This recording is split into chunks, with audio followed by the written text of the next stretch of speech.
ఎన్నో ఎన్నో పరుగు పందాలని లేదా పలానా ఈవెంట్స్‌ని చేశామంటే, కానీ ఒక్కటి కూడా గెలవకుండా ఎన్ని చేసినా బాగా ట్రైన్ చేసినా ఉపయోగం ఉంటదా?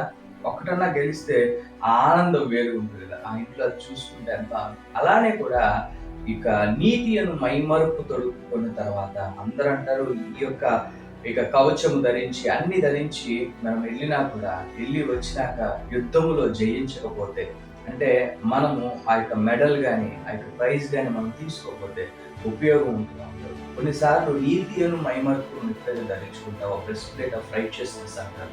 అది ధరించుకున్న తర్వాత మన యొక్క జీవితము ఎన్ని మెడల్స్ సాధించాం అంటే కొన్నిసార్లు మన యొక్క పనులు మన యొక్క ఆలోచనలతో వచ్చే పనులు అంటే ఈ ఆలోచనలు ఎక్కడి నుంచి వస్తున్నాయి? దేవుని దగ్గర నుంచి వస్తాయి, వాక్యం దగ్గర నుంచి వస్తాయి. అంటే మనము మేలు చేయడానికి వెనకాడినా కూడా పాపమే. నీ వల్ల అయినప్పుడు, నీ చేతి పని అయినప్పుడు, నువ్వు చేయగలవన్నప్పుడు, నువ్వు చేయకుండా మానివేసినది పాపమే. ఎందుకంటే ఆయన ఈ లోకంలోకి వచ్చింది ప్రేమను పంచడానికి. ఆ ప్రేమని పంచే వారిలో నీవు మొదటి స్థానంలో ఉన్నావా లేదా?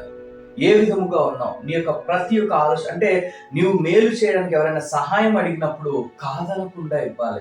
అందరూ అంటారు అప్పు చేసి సహాయం కాదండి. దేవుడు అంటాడు నేను అప్పిచ్చేవారుగా చేస్తాను. అప్పిచ్చేవారుగా చేయడం అంటే నీవు ఏ స్థానంలో ఉండాలంటే అందరికీ అందుబాటులో ఈ విధముగా పలానా అన్న దగ్గరికి వెళ్తే అవుతుంది, పలానా అక్క దగ్గరికి వెళ్తే అవుతుంది, చేస్తుంది అంటే ఈ యొక్క మెడల్ ఆఫ్ హానర్ అనేది ఏంటి అంటే ఉన్నతమైనగా ఇచ్చే ఒక బహుమతి. ఆ బహుమతులు ఆ యొక్క బ్రెస్ట్ ప్లేట్ మీద నీవు ఉన్నప్పుడు, ఆ మైమరుపు మీద నీవు ఉన్నప్పుడు ఏమవుతుందంటే పైకి వెళ్ళినప్పుడు బలా మంచిగా దాసుగా మేలు చేయడానికి నీవు వెనకాడదు.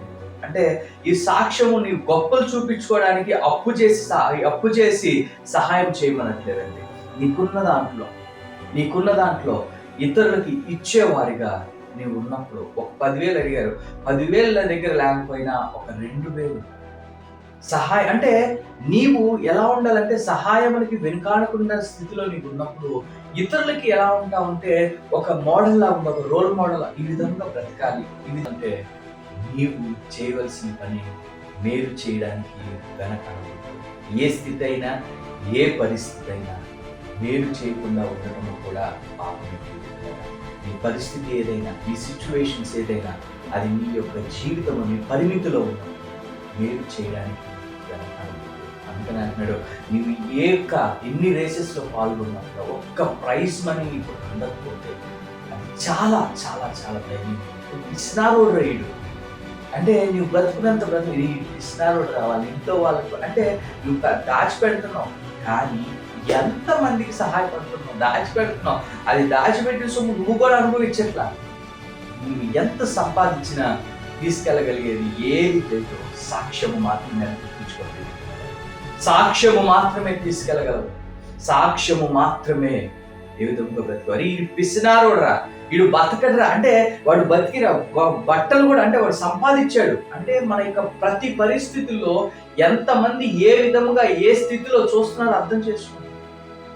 సాక్ష్యము కలిగి ఉన్నావు వాళ్ళ నాన్న దగ్గరికి వెళ్తే సహాయం వాళ్ళు 10,000 అడిగారు కనీసం 1,000-2,000 అంటే ఎప్పుడైతే ఇట్టి రీతిలో నువ్వు సహాయం చేస్తావో అది ఎలాంటిదైనా ఏ పరిస్థితి అయినా మేలు చేయడానికి వెనకాడకుండా ముందడిగేసి ఆయన రాజ్యాన్ని స్థాపిద్దాం. మెడల్ ఆఫ్ హానర్ని నీవు కోరుకోవాలని ఇతరులకు సహాయం చేసే స్థితిలో పరిస్థితిలో అనేక మంది సాక్ష్యంగా మాట్లాడాలి.